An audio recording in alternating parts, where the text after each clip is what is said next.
Mengakhiri kunjungan apostolik di hari ketiga, Paus Fransiskus memimpin misa suci di Stadion Utama Gelora Bung Karno yang disambut antusias oleh hampir 90.000 umat Katolik dari seluruh Indonesia. Kesederhanaan dan juga toleransi yang tercermin dalam kunjungan pemimpin tahta suci Vatikan sejak tiba di tanah air ini akankah bisa terus diterapkan oleh setiap individu di Republik ini?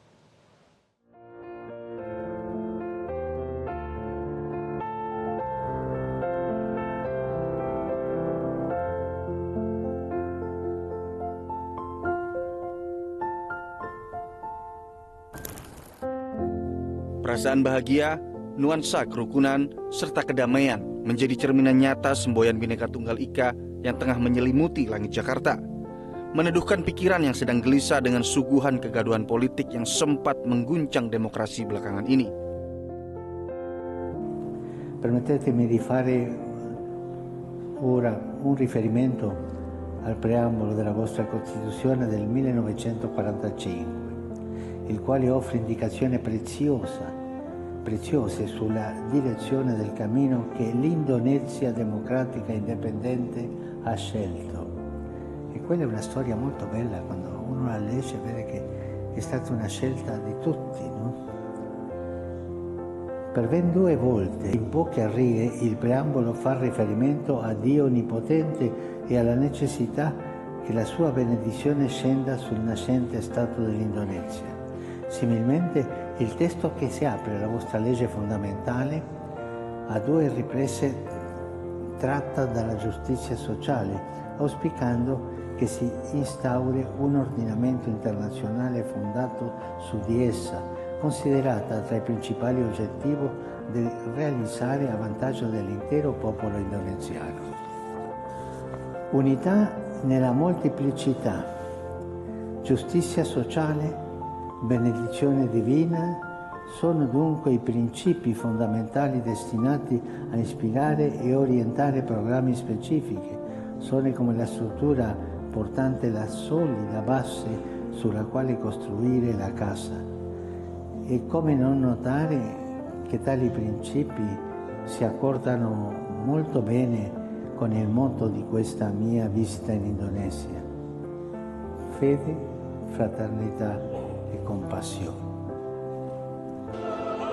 Menutup hari ketiga kunjungan apostoliknya, Paus Fransiskus memimpin misa suci di Stadion Gelora Bung Karno.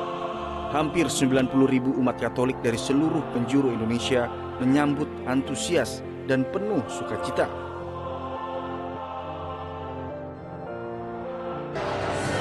Teresa, kalau bicara soal perasaan, itu ini menjadi salah satu momen liputan yang paling mengharukan bagi saya.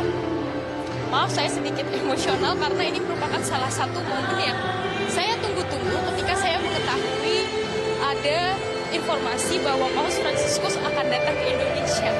Bertemu dengan seorang paus bukan menjadi suatu hal yang bisa saya bayangkan dalam hidup saya, tapi ternyata saya berkesempatan bahkan untuk menjadi seorang peliput di acara Paus Fransiskus pun ini bukan hal yang mudah, karena kalau kami lihat beberapa teman-teman kami tidak lolos akreditasi dan tidak bisa mengikuti peliputan secara dekat kepada Paus Fransiskus, tapi saya mendapatkan kesempatan tersebut dan saya ingin memanfaatkan dengan baik kesempatan yang tentunya sudah diberikan oleh Tuhan untuk bisa melihat lebih dekat dari Paus Fransiskus. Dan kemarin saya berhasil mendapatkan ada rosario yang diberkati langsung oleh Paus Fransiskus di Gereja Katedral.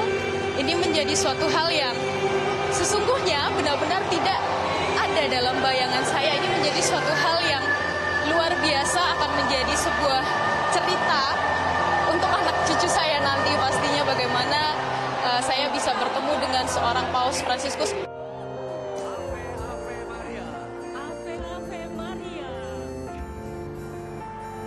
Menggunakan mobil beratap terbuka buatan Pindad dalam perhelatan misa suci di Stadion Utama Gelora Bung Karno, Paus Fransiskus menyapa seluruh umat Katolik yang hadir. Viva Papa Francesco! Viva il Papa! Viva il Papa! Viva Papa Francesco! Viva Papa Francesco! Saat mobil memasuki area Stadion Utama, Riuh tepuk tangan seketika berubah dengan nyanyian yang sangat kompak menyambutan kehadiran sosok paling dipanuti umat Katolik di seluruh dunia itu.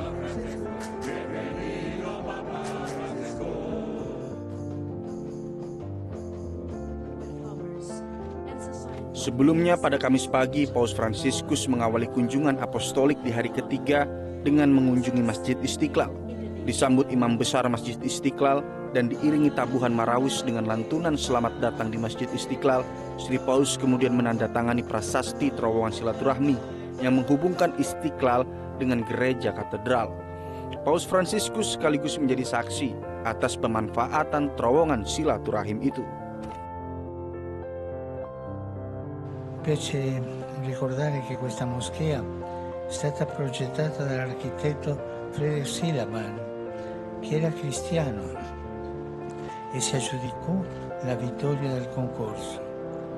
Ciò attesta che nella storia di questa nazione e nella cultura che vi si respira, la moschea, come anche gli altri luoghi di culto, sono spazi di dialogo, spazi di rispetto reciproco, spazi di armonica convivenza tra le religioni e le diverse sensibilità spirituali.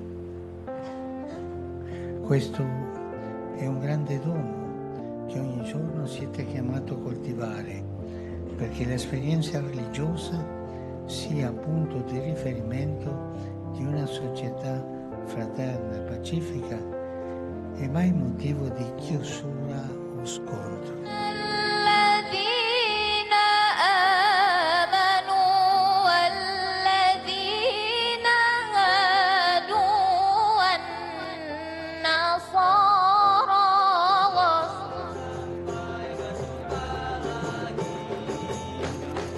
Keindahan toleransi sekaligus momen langka terjadi di Masjid Istiqlal.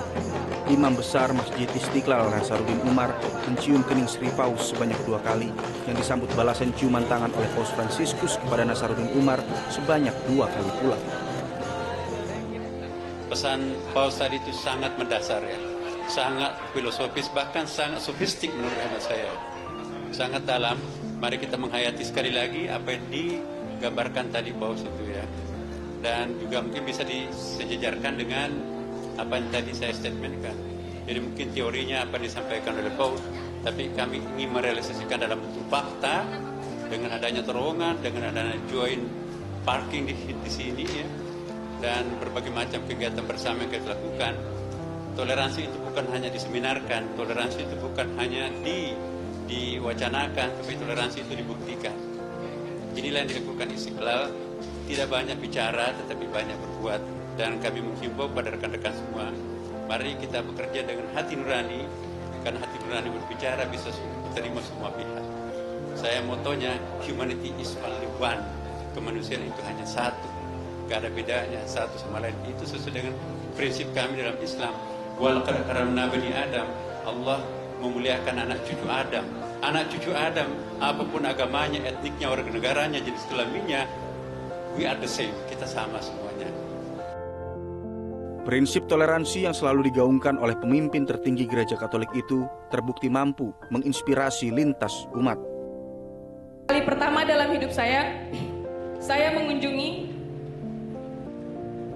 masuk dan menjadi bagian dalam katedral. Bagian dalam katedral sebuah gereja yang disucikan umat Katolik. Ajaibnya, tepat di depan saya berdiri pula masjid tempat saya biasanya beribadah. Ini merupakan simbol toleransi, di mana perbedaan seharusnya kita hadapi dan kita jembatani. Belajar toleransi melalui agama saya, dan ketika bersama Skolas juga mengajarkan toleransi yang sama, seperti yang diajarkan oleh Islam. Sebagai suri teladan bagi setiap individu, khususnya bagi umat Katolik, kehadiran Paus Fransiskus sangat dinanti oleh seluruh penganut Katolik di Republik ini. Namun, tidak semua bisa mendapat kesempatan untuk bertemu langsung dengan Sri Paus. Meru, seorang anak berusia 5 tahun yang mengidap kanker otak, menjadi salah satu yang beruntung bisa bertemu lalu diberkati oleh Paus Fransiskus dan berharap mukjizat atas penyakit yang dideritanya. Kami sangat tidak menyangka akan kesempatan diberikan sama Tuhan gitu ya, melewati tangan semua panitia penyelenggara gitu, melewati tangan semua pengurus dari 5B, Komsos juga gitu. Kami tidak menyangka Meru mendapatkan kesempatan yang sangat besar dan sangat mungkin dinanti sama semua orang. Sikap kesederhanaan, sikap toleransi, dan nilai-nilai cinta kasih yang dibawa oleh Bapa Suci Paus Fransiskus sejak menginjakan kaki di Indonesia diharapkan bisa diteladani seluruh insan di Republik ini. Jangan sampai nuansa keteduhan, kerukunan, dan rendah hati yang disebarkan oleh pemimpin Tahta Suci Vatikan itu hanya bertahan sementara dan kembali dilupakan seiring kepergiannya melanjutkan perjalanan apostoliknya di Asia Pasifik. Terima kasih, Paus Fransiskus. Jelajahi cara baru mendapatkan informasi. Download Metro TV Extend sekarang.